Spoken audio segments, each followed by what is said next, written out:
We have done it. We have officially made it to March. Happy March Madness, everyone. Let's get this party started. This is going to be, I think, a really cool tournament. We got some really interesting first round matchups, and I think we're set in store for really good Sweet 16 and Elite 8. As we go through here, I'm going to start it off for us. Just to preview kind of the first round games I like and kind of teams that I think are less talked about that could make runs here in March. So we'll get right into it here. Boom! Look at this beautiful. Look at this beautiful piece of work. Welcome to March, baby. We're here. Let the madness begin. And we're going to start off with my favorite first round games. So my favorite first round game, Wisconsin versus High Point. I think Wisconsin kind of got screwed here in getting matched up with High Point for how well they played. High Point is not an easy first round matchup, but I think that little region that they have is going to be pretty tough. Kind of a group of four teams that I really like, where you got Wisconsin, High Point, Arkansas, and Hawaii. Trust me, I talk about my Rainbow Warriors. Congrats on making the dance. That's all that needs to be said about them. But looking at Wisconsin versus High Point, this is going to be a sick game. Both these offenses are super high scoring. This game is going to probably end up being in the 80 range. It's going to be must-watch TV because if you haven't tuned in to watch Nick Boyd and Blackwell play, I don't know what you're doing. They are fucking awesome. They have been fantastic throughout the year, and especially down the stretch here, the end of February into March. They have both been really good. Specifically, Nick Boyd, he has been absolutely phenomenal. He was a part of that FAU team that went to the Final Four a couple years ago on Dusty May's roster, and you've seen a lot of those players have had success. Elijah Martin last year winning the title with the Gators. And then for High Point, they were a pretty popular upset pick last year, so that's why I like them here. It could be the year after the year, which tends to be a thing. When teams, happened with McNeese last year. The year before, they were super highly picked upset, not as much the following year, and then they knocked off Clemson. So this should be a really, really entertaining game, and we get it very early on Thursday. And then my second favorite one is going to be going on at the same time. You got Louisville versus South Florida. Two really finesse teams. South Florida plays pretty good defense. They got some really good athletes over there. And as I said in my previous video when I previewed the American, I thought South Florida was a team that could possibly make some noise here in March. And I think this is going to be a really good matchup for them. I think there's going to be a lot of threes that are taken in this game, but South Florida with a lot of those kind of former Power 5 guys, I think they're going to have a little bit of a chip on their shoulder, and I think it's going to be a really interesting one to watch here. And then Friday, another early game we get at 12:40. We get Texas Tech versus Akron, which if you love guard play, this is the game for you. You got big time shot makers on both sides. Christian Anderson is good to go for Texas Tech. So you got a big time shot maker in Christian Anderson. And then you also on the other side, you got a big time shot maker in Tavari Johnson. So the Christian Anderson versus Tavari Johnson battle on Friday afternoon is going to be one to watch out for. This should be a really entertaining watch. And then we're going to continue. More afternoon games on Thursday. The first game of the tournament, we get Ohio State versus TCU. We get a banger to start off the tournament. They're two teams that they can punch up and play up to their competition, but they can also punch down and play down to competition. So should be a really interesting one there. Happy to see Bruce Thornton finally make his way to March Madness. Ohio State's leading scorer now. He is awesome. And I think for them to win here, they're really going to have to rely on Bruce Thornton in March, but that's usually what happens. Big time guards make big time plays in March, and I think Bruce Thornton is definitely going to have his chance here against TCU. But the thing is with TCU, I really like Jamie Dixon. He's been a great coach for them. He knows how to, with prep, like he's one of the better coaches at being able to prepare for teams. They can really knock out teams. I think it could be, if they win here and get past Ohio State, could be a little bit of a scary matchup for Duke, especially if, I know Caleb Foster won't be playing, but if Ngungbu is not ready, could smell some trouble there for the Dukies. And then here, we get UNC versus VCU. VCU can really clamp defensively. They're gonna be some defensive menaces against UNC. That Caleb Wilson injury, really sucks. I think he makes such a big difference on both ends of the floor for UNC that you can't replace a player like that. So Henry Vassar has been playing really well for them, but I think, for them to be able to win, it's really going to see if Seth Trimble can shine under the bright lights. And if he can, I think they win. But if not, I think VCU has a really good chance at taking this game from the Tar Heels. And then Moving on, we get Miami and Missouri. I think this is also going to be an awesome game. It's the final game of the first round on Friday night in St. Louis. So a little bit of a home edge for Missouri here playing against Miami. And I think it's going to be a really good matchup down low between Mark Mitchell, who's been playing fantastic, or Missouri really. It's can someone besides Mark Mitchell provide some help, because he has not really been getting a lot of help as of lately. Miami's side, I think they get that help a little bit from Trey Donaldson, can take a little bit of that weight off of Malik Renew there. So it should be an interesting one to see if Mark Mitchell can, drag his team out of this one. Having the home crowd will definitely help a bit there as well, too. And then another Thursday afternoon game I really want to watch is Nebraska versus Troy. Troy has been a bit of a pest, to say. They won at San Diego State, which probably kept San Diego State out of the tournament by winning that game. They also took USC to triple overtime. And, Nebraska's, I think they're going to feel the pressure just a little bit. They have never won an NCAA tournament game before. They get their first chance here against Troy. Definitely not the easiest matchup. Probably one of the better, probably the best 14 seed you're going to play. So, the committee didn't really help them out there, but Peyton Sanford has been an absolute bucket getter all year. So I think he's going to really be able to control this game and hopefully give Nebraska their first NCAA tournament win ever. And I want to be tuned in for that. I think that's a really cool thing for a Power 5 team to finally win their first conference NCAA tournament game here in the year 2026. And then Thursday night, we get Georgia versus St. Louis. This is going to be another one of those high-scoring games I kind of talked about before with Georgia versus St. Louis. You got Robbie Avila. Let's see how he does against, a more athletic team. And then on the other side with Georgia, you get Jameer Wilkerson. I think he has to really play well for them to be able to pull this one out. I think it'll be a good high-scoring back-and-forth battle, and we'll see if that big fat blob of mayonnaise known as Robbie Avila can get it done. And then here Friday afternoon, we get Kentucky Santa Clara. Santa Clara's first time being in the tournament since they had Mr. Steve Nash. Been a while for them, 30 years to be exact, since they've been in the tournament. So another team, should be fun to watch them being in the tournament for the first time in a while. And it's not like, they're first time in the tournament, 15, 14, 16 seed. They're a 10 seed. Like they have a legit chance at, making some noise here. And I think it's going to be a really good matchup between both Otega Owe and Christian Hammond in this matchup. I think if Christian Hammond or Otega Owe can kind of take over that game, that's going to really be the indicator of who can win. I mean, in March, it's really about, your guys and who's able to really take over. And then with coaching on the coaching side, just being able to really stop and contain those kind of players as well. And then the last game here I'll touch on is Friday night, 6:50. We get Clemson versus Iowa. This is going to be a grinded out fest. First to 60 points wins this game. But I just highlight it here because if you haven't watched Bennett Sturts this year, well, you better go ahead and watch him because he is fucking awesome. He just seems like the kind of guy that's just built for March. And I think he's going to be a really interesting watch here. If he can get it going, Iowa is very dangerous. The one problem with them is just, they're going to get killed in the glass in some games. Clemson definitely has the edge with their bigs, with the size advantage down there. But I think if Bennett Sturts, once again, you talk about that, the guy being able to take over a game, I think if he can really take over, I think Iowa has a good chance here and possibly going further as well. Those are top 10 games. You could throw St. Mary's. A&M should be a good one too. There's just, it's all must watch, but these I think will be kind of have most entertaining and the most storylines kind of really behind them. So these are the games I'll be, really locked in for. But before we get into my picks, we'll talk about just some potential Cinderellas, which are teams I think that can win that first game and possibly make a run to the Sweet 16. You look at South Florida. South Florida has really has a good path here. They play Louisville first. I kind of alluded to it. I think it's a tough matchup for Louisville there against them. And then if they win that, they'll play Michigan State. And, I know they play that kind of finesse, and Michigan State's a lot more physical. But if South Florida's be able to knock down their threes and Michigan State goes cold, I definitely think it's possible that they can beat them there.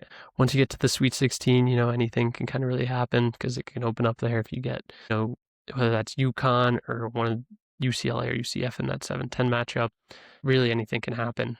And then Next up, we got Akron. Tavari Johnson is just an absolute beast, as I said before, and I think they definitely have a really good shot at beating Tech in that first round game, and then being able to draw most likely Alabama. We'll see. Hofstra definitely is a popular-ish upset pick, especially with the news of Aiden Holloway, even though I still think he'll probably play, of him going to jail, for having a pound of marijuana. We'll go past it, but just so fucking stupid, dude. Like, come on, you have so much NIL money you're getting, and that's what you're getting. That's what you're getting in trouble for. Like, really, that's what you're getting in trouble for. You got to be fucking kidding me. But regardless, I think Akron has a good chance here, and it's really just how far can Tavari Johnson take them. And then VCU, they just are all around, kind of have dudes that can score 1 through 5. They play really aggressive and kind of lockdown defense. I think that can be an issue, especially for UNC in that first round, and then in the next round against Illinois. I think they can cause some issues for the Illini there. I think the Illini probably get it done, but I there's a world in which VCU can really match up with their big play and be able to kind of lock down Keaton Wagler, who's been a big vocal point of their offense. And then next up is High Point. I kind of talked about it a little before with Wisconsin. High Point has just been phenomenal this year. They score almost 90 a game, only allow about 70 a game. They're a really good mid-major team. Just kind of unfortunate they got the draw of Wisconsin and how well they've been playing as of late. But I could see the winner of this Wisconsin High Point game really being able to make a run here in this West region with Arizona and Purdue and Gonzaga. Arizona's really good, but I think Purdue and Gonzaga are kind of weaker seeds that can allow really for a team to make a run.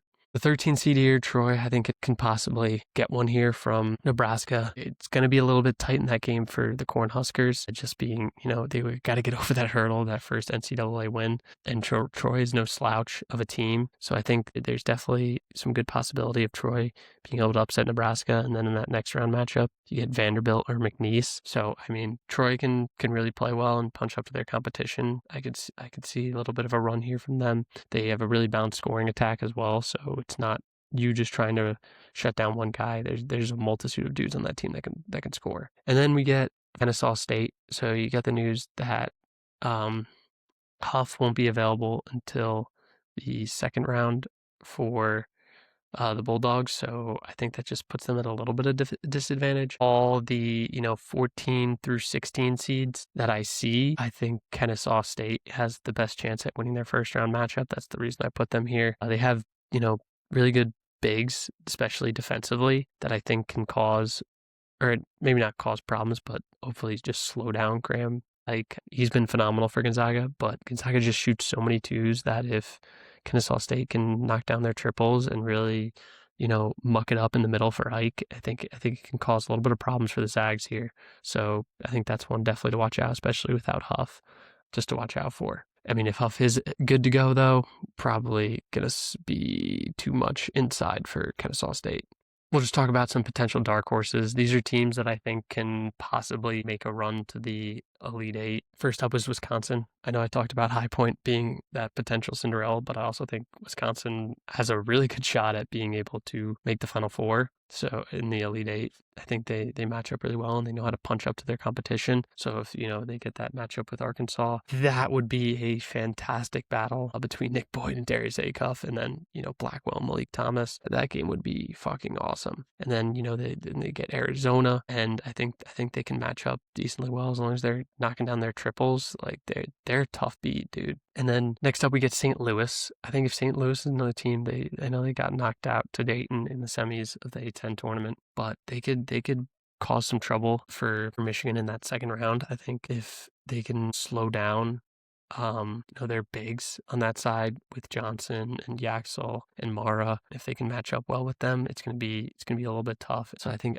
St. Louis has a good shot here at being able to knock off the Wolverines. And if they knock off the Wolverines, you can see a good path for them to be able to make that Elite Eight. And then we get UCF. UCF's an interesting one. I'd say it's UCF/UCLA here. You just don't know the extent of health for Donovan Dent as well as their other big. If those two players aren't healthy for UCLA, it's going to be a very, very tough game for them. Donovan Dent has been playing absolutely fantastic out of his mind basketball the last couple of weeks. So that's why I think UCLA can make a run, especially I think they match up well with UConn. I think they'll be able to beat them. UCF here as well. I think they're a dangerous team too.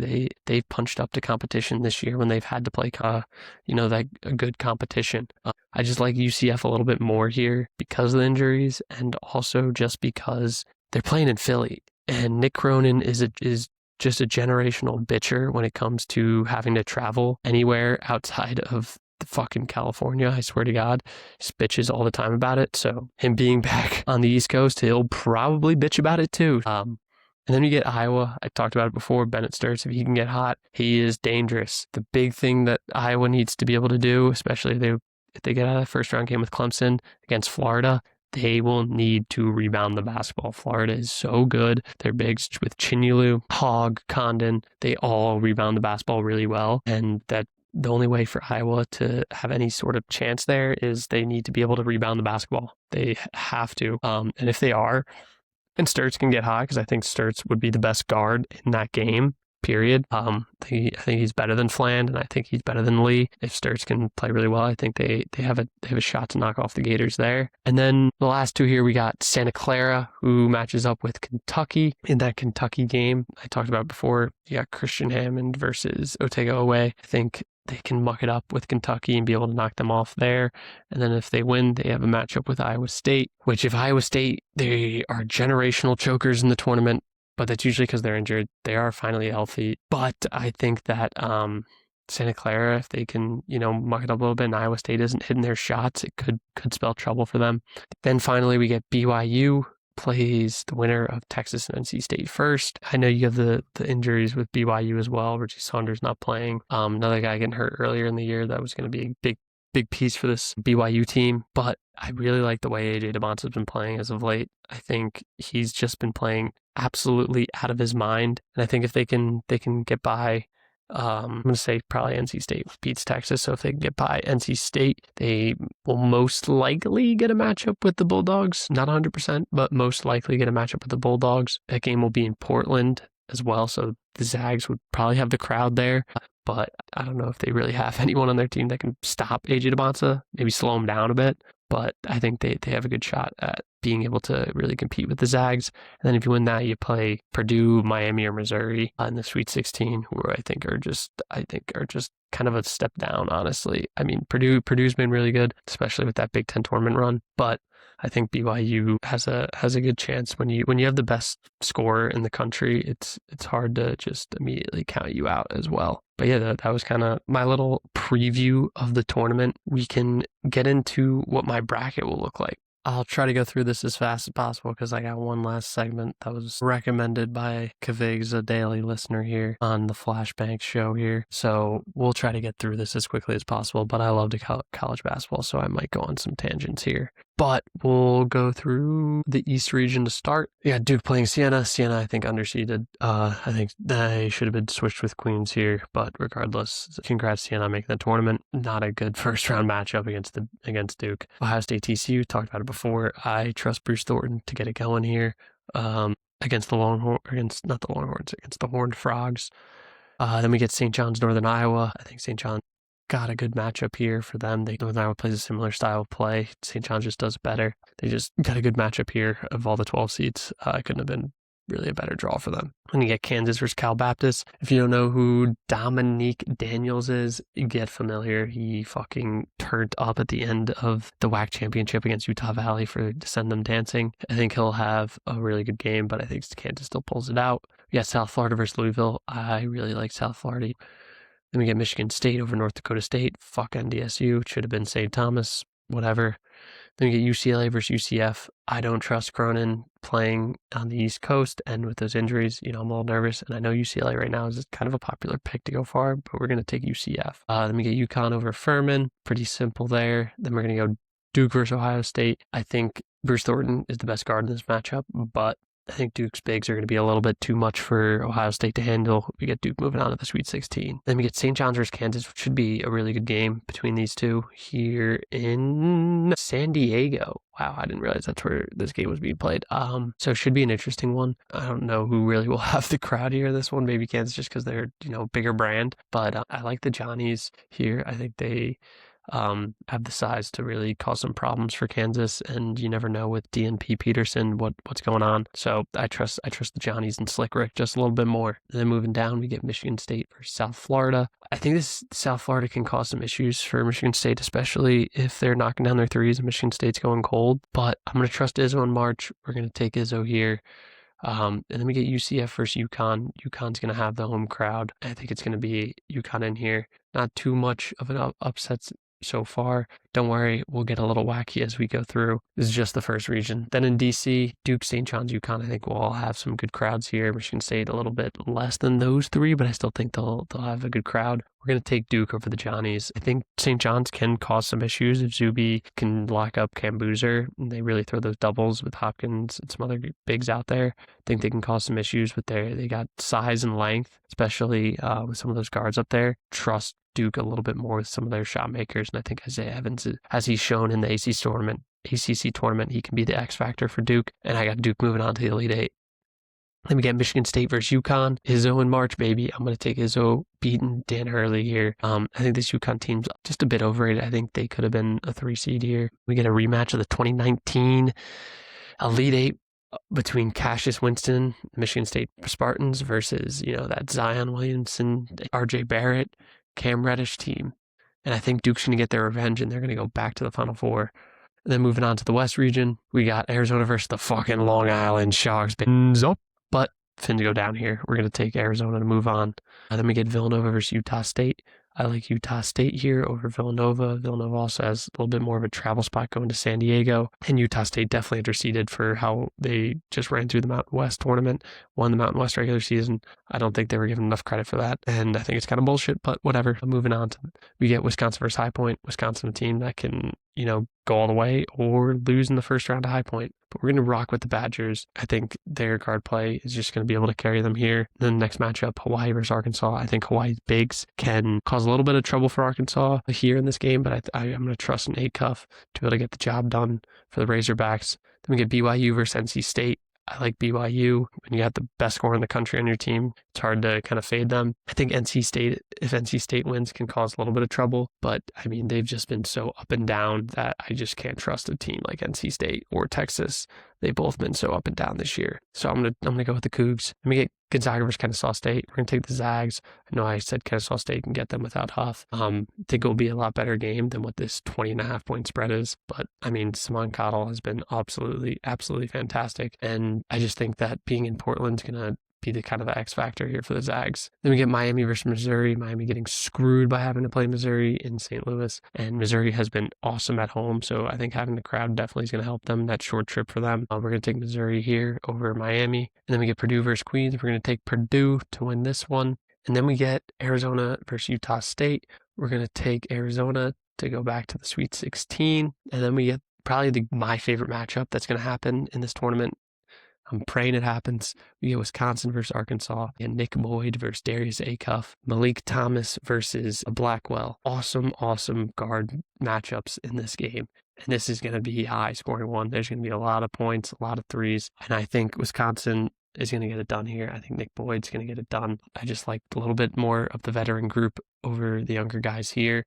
And then that sets up a great match between Arizona and Wisconsin. And then we get BYU versus Gonzaga.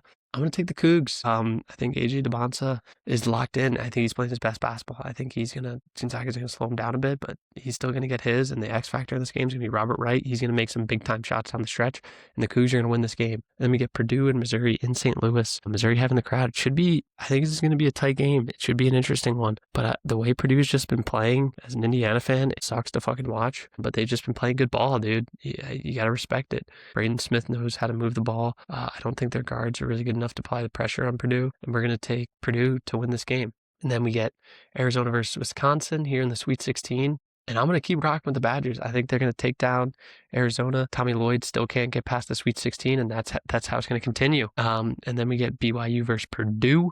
We're gonna take Purdue here. Just the way they've been playing, I think their bigs are a little bit too much for BYU here. I don't think their defense is really good enough to cause enough problems for Purdue to really hurt them. So we're going to take Purdue here. That sets up a Big Ten Elite Eight matchup between Wisconsin and Purdue. And right here, we're going to take the Badgers. We're going to take Nick Boyd. They're going to upset Purdue. And we get 5-seeded Wisconsin going to the Final Four, baby.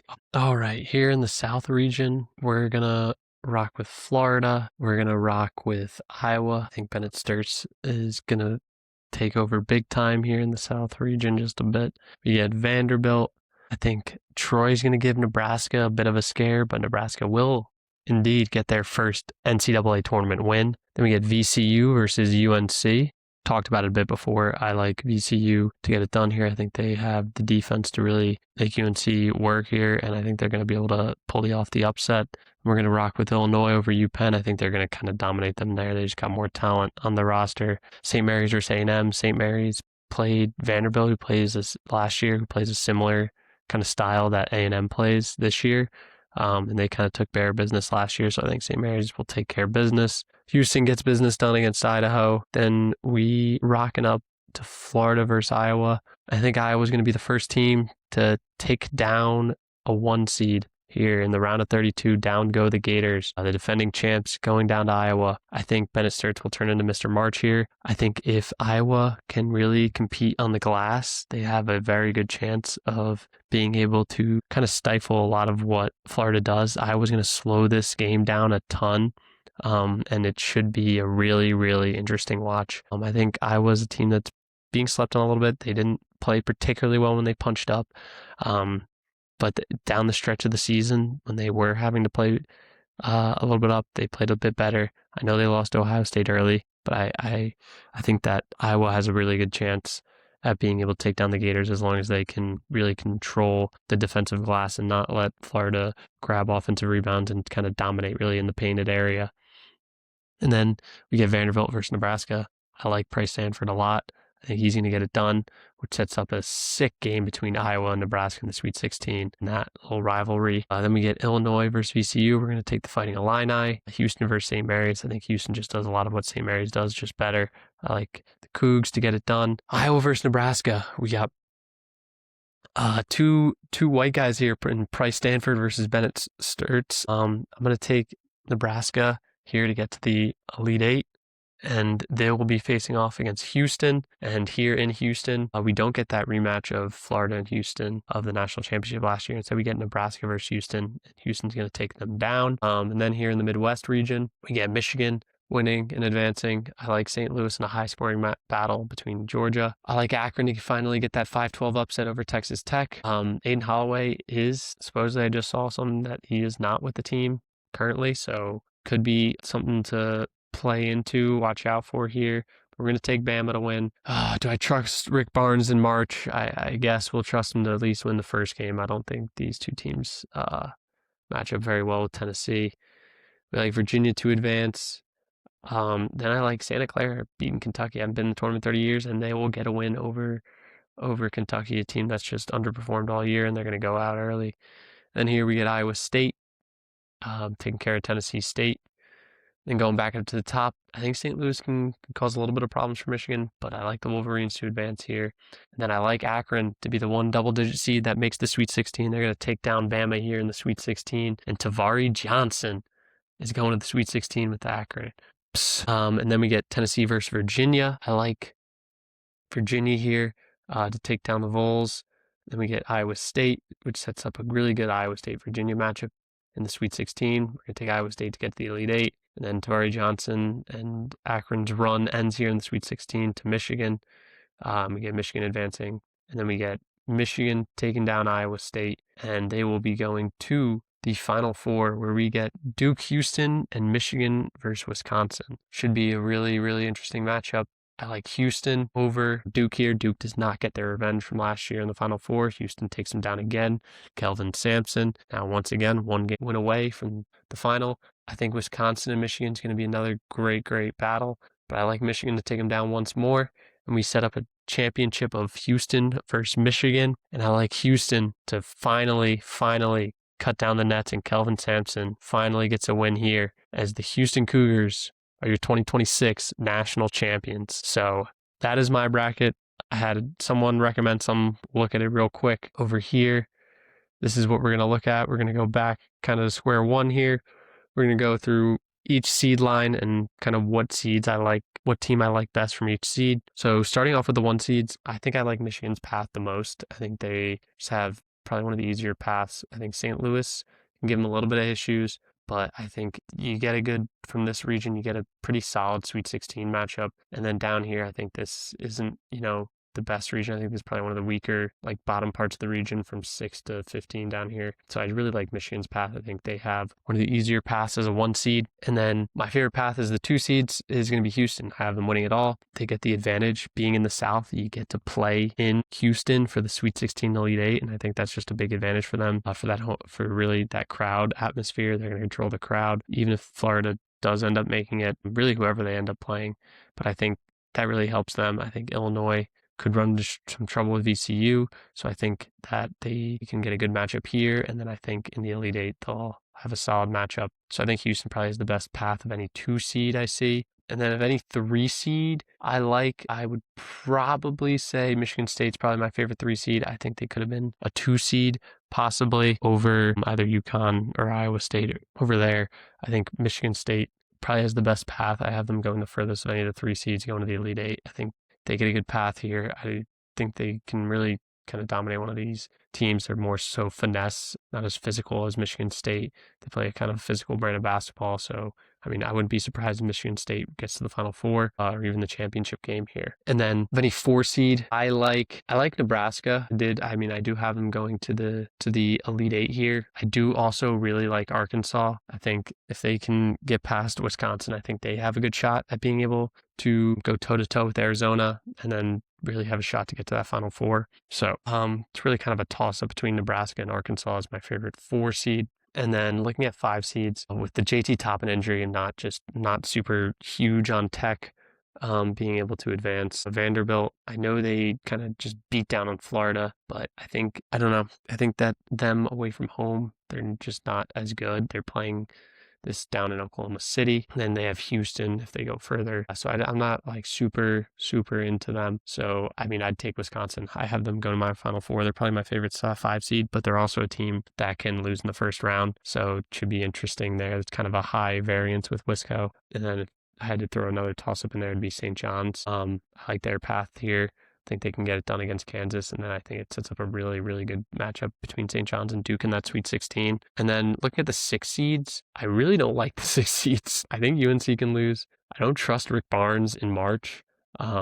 Then up here, we get Louisville. I picked South Florida. I like South Florida to get the upset. So of any of the 6 seeds, I like BYU. You have the best scorer in the country in AJ Devonta. He's going to average over 30 in this fucking tournament. So I think BYU is probably my favorite 6 seed. I do see a world in which they can get to the Elite 8, probably beat Purdue there and possibly get to the Final Four. When you have the best scorer in the country and how good AJ Devonta is, it's pretty hard to stop him. And then looking at the 7 seeds, I'm not really in love with them just because I don't see a world. I like Houston a lot over A&M, but I don't see a world in which they beat. Or I like St. Mary's over A&M, but I don't see a world in which they beat Houston. Kentucky, I like a little bit, but I just think their time's kind of done. They underachieved all year. Miami's an interesting one.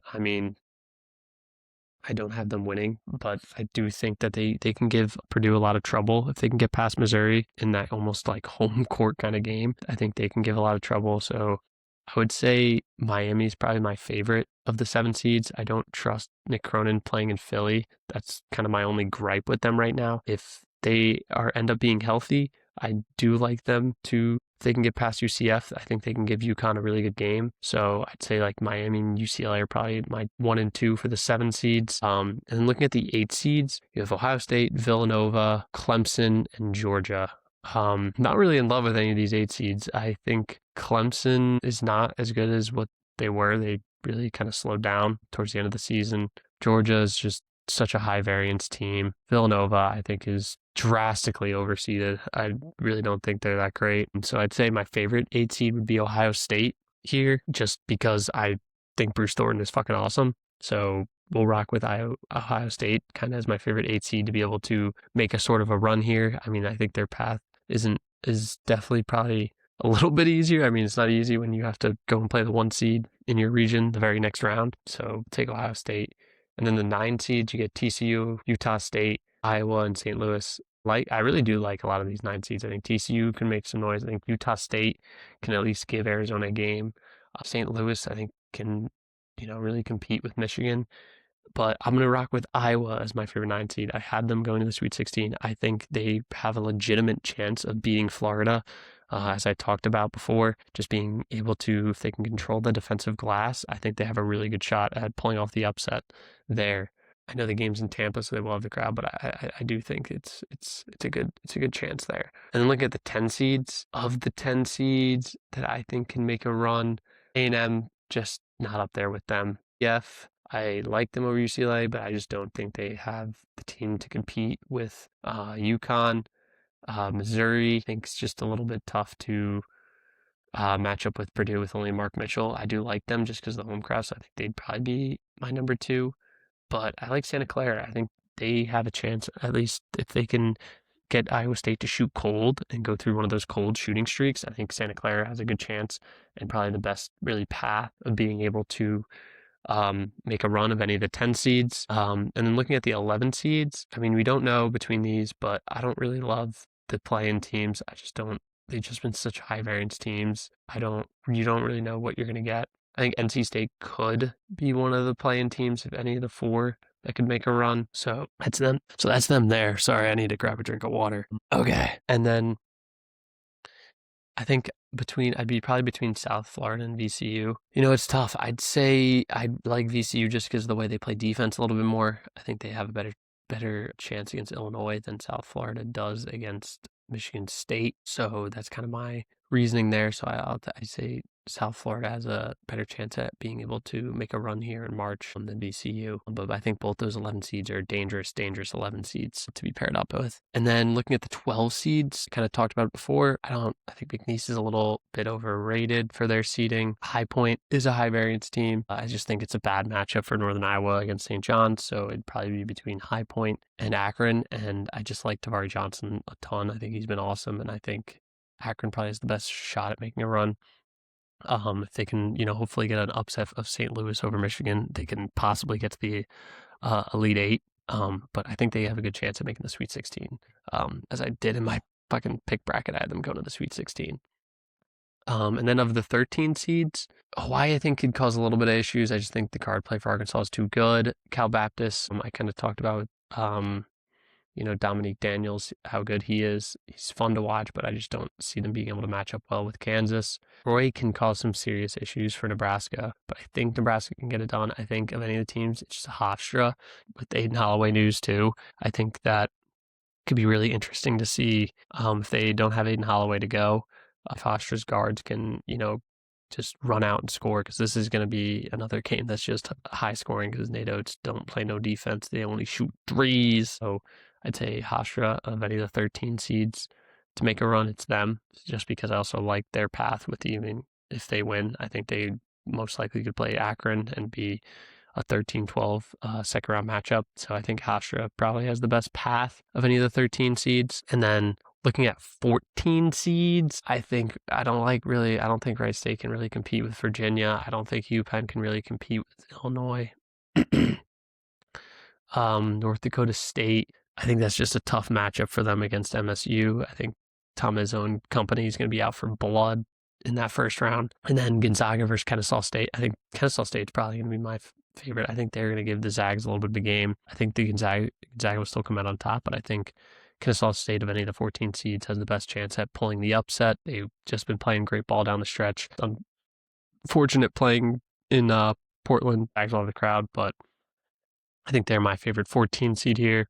And then looking at the 15 seeds, it's just unfortunate that Purdue got paired up with Queens, because I would have liked if there was a different 15 seed to possibly pull off the upset. UConn versus Furman, highly unlikely. Houston versus Idaho, I think Idaho gets it done. So of any of the 15 seed, my favorite to pick would be probably Tennessee State. Nolan Smith's coaching over there right now. It's their first year. It's his first year coaching over at Tennessee State. They had a pretty good solid year. They have some good guards that know how to score. And if Iowa State, once again, I talked about it with Santa Clara, if they go through cold streaks in shooting, I think that could cause a little bit of problems for them.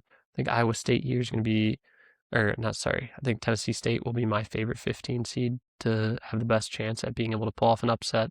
And then looking at the 16 seeds, I think Michigan takes care of UMBC or Howard. Florida should take care of Prairie View or Lehigh. So that leaves Long Island or Siena to pull off the upset here. I think Arizona's just, too good for Long Island. I think Siena was underseeded, as I kind of talked about before. So I think they probably have the best chance just because I think they're the best 16 seed of all the ones here. I don't think I don't think it'll really be, I don't think any of these games will be super close, but I think Siena, of all the 16 seeds, probably has the best shot at being able to take down one of the 1 seeds. Thank you, Kavigs, for that, for me going through each seed lines, kind of deciding who I like the best. But yeah, that's it from me. This March is going to be a lot of fun. Every year you got to pick kind of one chaos region. That's what I did with the South. Do I think that Iowa is going to beat Florida 100%? No, but I think they can give them a game. It's going to be a battle in that game. And so I just decided, the South region was going to be my chaos region. And I knew from the start I had Houston coming out of there. Just how they came out just happened to be like that. But yeah, that's my recap here. We're going to have an awesome first weekend of games. And once Monday rolls around next week, in 1 week's time, we'll only have 16 teams remaining from the 68 that we have today. So we'll catch up then. Should be an interesting weekend. Peace out, y'all. Thanks for tuning in.